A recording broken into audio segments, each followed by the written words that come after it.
Buenas tardes, mi nombre es Claudio Cóndor, soy profesor adscrito al Departamento de Control de la Escuela de Ingeniería de Sistemas de la Universidad de los Andes.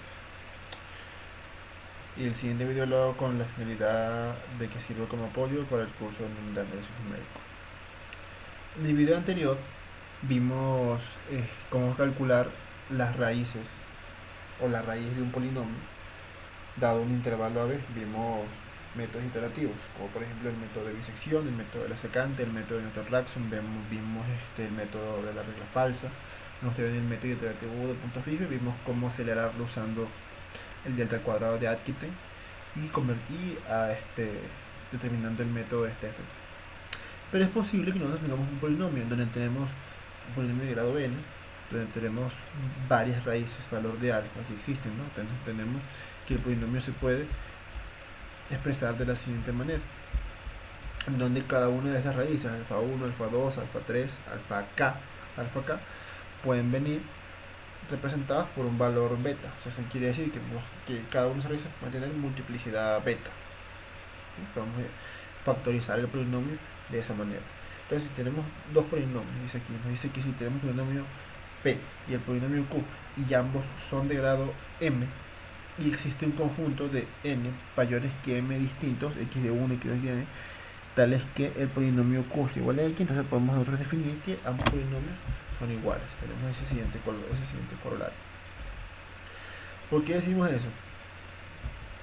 Porque si recuerdan, ya ustedes conocen lo que es la división sintética o regla de Ruffini, el cual se utilizaba para división de polinomios. En este caso lo vamos a utilizar para aproximar algo de otra manera. Entonces vemos que si nosotros quisiéramos evaluar este polinomio, como ya vimos en clase, si nosotros fuéramos una computadora, no un ser humano, tenemos que x de 3, tenemos que la computadora para calcularlo tiene que multiplicar 3 veces, multiplicar 2 veces acá, multiplicar, entonces tenemos un 3, 5, 6 multiplicaciones, tenemos la multiplicación de 3 por x de 3, 4x de 2 y 7x y 7 por x, y te vamos a tener después una gran cantidad de sumas. Eso quiere decir, en general, para un polinomio de grado m, se van a realizar 2 por m menos 1 multiplicaciones y m sumas o restas. Entonces, ya nosotros vimos que nosotros también podemos escribir el polinomio de la siguiente manera, que es una forma de escribir polinomio que se llama la técnica de Horner. No confundir esta forma de escribir, que es la expresión que nos da Horner, con el método de Horner, que vamos a hablar más adelante. Son dos cosas distintas. Vemos que al expresarlo de la siguiente manera, el polinomio de Horner se conoce, reducimos el número de multiplicaciones a 3 y mantenemos el número de sumas, que es una cantidad de operaciones mucho más pequeña, lo que nos va a dar una aproximación más cercana al evaluar el polinomio. Entonces, ¿qué nos dice? Si tenemos un polinomio de grado n, en donde tenemos coeficientes ahí de 0 hasta para i, desde 0 hasta m, igual con el valor de x desde i0 hasta m, vamos a tener que realizar 2m menos 1 multiplicaciones. Pero si lo presentamos de manera general usando el polinomio de Horner de la siguiente manera, solamente multiplicaremos m veces y realizamos m sumas o restas. Entonces, ¿cuál podría ser nuestra principal ventaja de reducir el número de operaciones utilizando el polinomio de Horner? Es lo que ya vimos en clase. Vamos a reducir el error al realizar operaciones sucesivas, como por ejemplo la multiplicación de errores de redondeo o ya sea errores de truncamiento. Vemos acá qué pasaría si nosotros queremos hallar el valor. Mira, nos está diciendo que vamos a utilizar la división sintética, lo que ustedes saben del método de Ruffini, para calcular la evaluación del polinomio en x igual a 2. Vemos acá, como ya siempre lo hemos usado, empezamos con x igual a 2 aquí, escribimos aquí el 3, multiplicamos este por 2, restamos, nos queda 2, multiplicamos 2 por 2, nos va a quedar 4, restamos, nos quedan menos 3, multiplicamos esto, 6 y nos queda 5. Y vemos que lo que nos queda aquí al final es el polinomio evaluado en ese valor. Para eso nos sirve la división sintética o la regla de Ruffini que ya hemos utilizado para poder hallar. A grosso modo, ¿qué es lo que estamos haciendo realmente? Estamos realizando la división del polinomio entre x, del polinomio x que tenemos entre x menos el valor que estamos dando, entre una raíz, digamos, un polinomio de grado 1. Y vamos a tener que al final nos va a quedar un beta 0, que es el resto dividido entre x menos valor, dado que eso no se pudo dividir.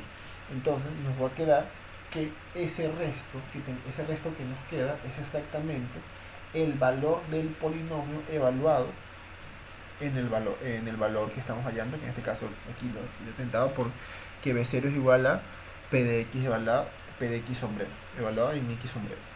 Eso se conoce como división sintética.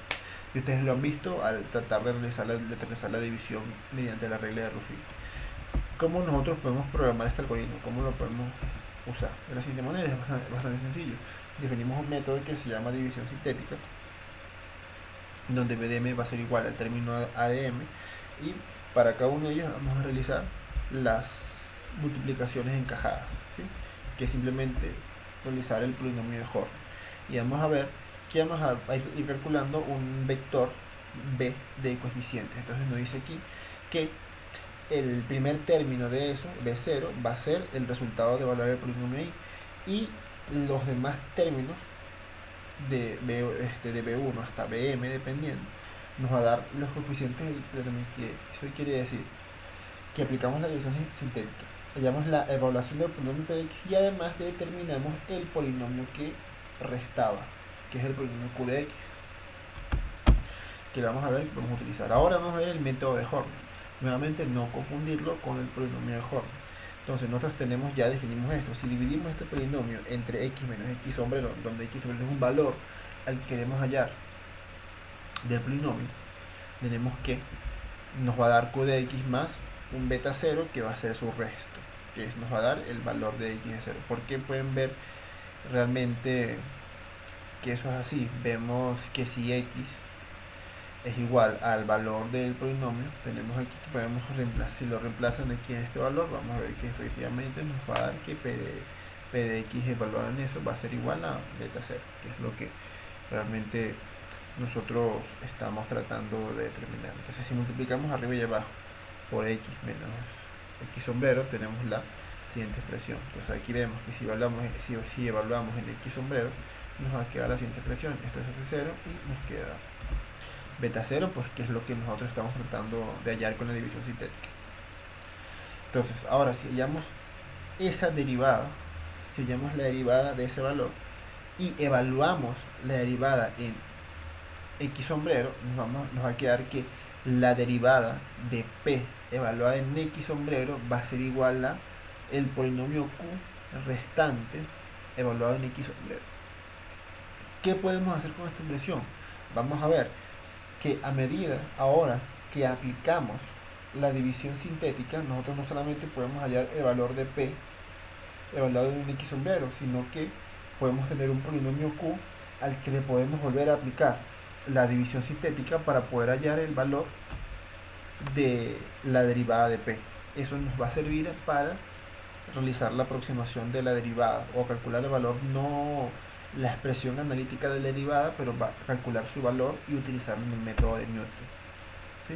Entonces vemos aquí que esto se utiliza para calcular raíces de polinomios con el método de Newton-Raphson utilizando la división sintética, dado que la derivada del polinomio p va a ser igual al polinomio q que resta de dividir. Y eso es lo que vamos a evaluar. Vemos aquí el método que va a recibir un valor a, un valor m, que es el grado del polinomio, donde a son los coeficientes. Tenemos x, que es el valor en donde nosotros queremos evaluar la función, y nos va a retornar un polinomio b, un vector de coeficientes b, y nos va a retornar el valor de p evaluado en x y el valor de q evaluado en x, el polinomio que resta, que en este caso es el valor de la derivada. Entonces aquí vemos que lo podemos hacer a medida que se hace la división sintética. En este caso no vamos a empezar en BDM, sino en BDM-1, ya que vamos a realizar dos divisiones sintéticas a la vez. Vemos que entonces el valor de q de x de una vez, podemos decir, o el valor de q de x inicial va a ser igual a m, para poder empezar a realizar aquí las multiplicaciones.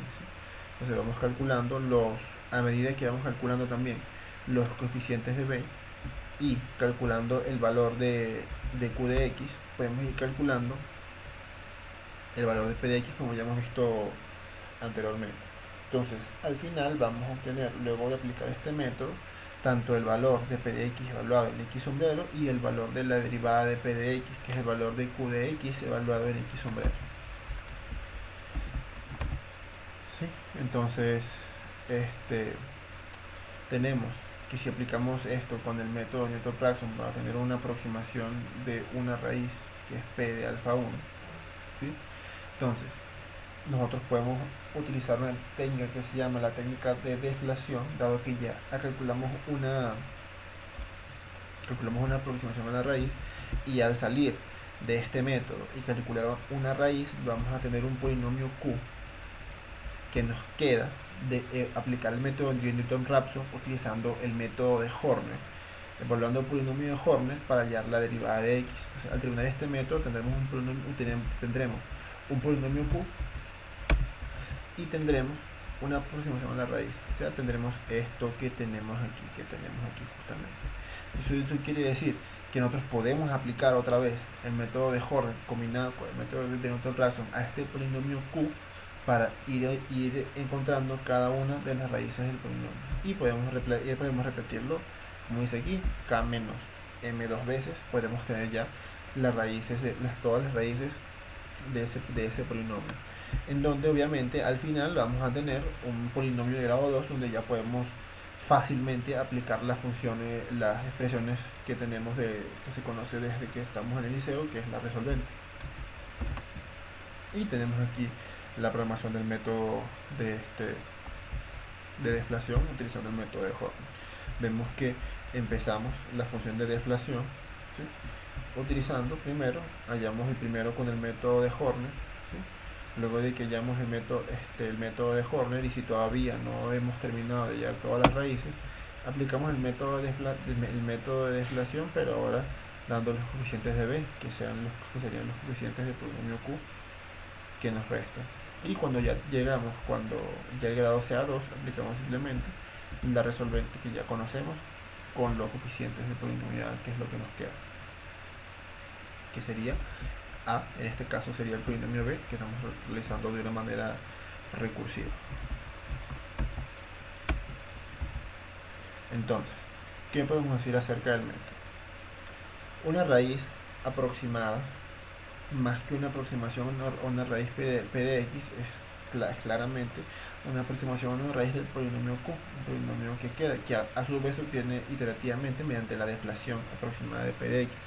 Entonces esto nos trae como consecuencia que a medida que el valor de i va aumentando, o sea, a medida que tenemos más polinomios q, vemos que los errores se van a acumular y las aproximaciones de alfa i a los valores reales van a ser cada vez peores. Es algo que tiene como defecto este método, o sea, realmente no funciona, o puede que no funcione bien para valores de polinomios de grado muy grandes, pero es una buena opción. Y tenemos que también, por lo general, los polinomios no solo tienen raíces reales, sino también tienen raíces complejas. Entonces, si queremos utilizar el método de Newton-Raphson, tenemos que tomar la consideración que van a existir números complejos, ¿sí? Y otra consideración es que no nos van a si encontramos una raíz que es de multiplicidad 10, vamos a tener que aplicar el método 10 veces para poder hallar las 10 raíces. Él no va a encontrar esta raíz, va a decir, epa, esta raíz tiene multiplicidad de 10. No, tienen que aplicar el algoritmo 10 veces para poder determinar efectivamente que esa raíz es de multiplicidad de 10. Tenemos el método de Müller, que es una variante del método de Horner, pero ahora vamos a poder determinar si efectivamente tiene raíces complejas. Entonces, si nosotros tenemos que el polinomio p de x tiene raíces complejas conjugadas, tenemos que el polinomio de esas dos raíces multiplicadas, y dividimos ese polinomio p de x entre esto, vamos a tener un polinomio q de x, que es el resultado de la división. Entonces, de esta manera nosotros podemos volver a utilizar el concepto de división sintética para que los términos que nos queden sean siempre polinomios cuadráticos. Entonces, el método de Wheeler se basa sobre esta idea, pero a diferencia del método de Horner, permite también calcular de una manera más sencilla raíces complejas del polinomio. Entonces, en vez de aproximar la función mediante una recta, como lo hacemos con el método de Newton-Raphson, trazamos rectas. No vamos a utilizar rectas, sino vamos a utilizar un polinomio cuadrático. Vamos a ver aquí, más adelante, tenemos que efectivamente, si tenemos el polinomio de x definido de esta manera, por un a, por un b, por esta manera que tenemos acá, un polinomio simplemente de segundo orden, podemos despejar las raíces de ese polinomio de la siguiente manera y tenemos que el valor de una iteración x de 3 va a ser igual a esto que tenemos acá, que es como si estuviéramos realizando el método de Newton-Raphson en sacante, pero con un polinomio cuadrático. Entonces, en general tenemos que calcular los siguientes valores. Tenemos que establecer el valor de A y el valor de B. ¿Y cómo lo hacemos? De la siguiente manera. Tenemos que utilizar este sistema de ecuaciones que tenemos acá para hallar el valor de A, de B y de C.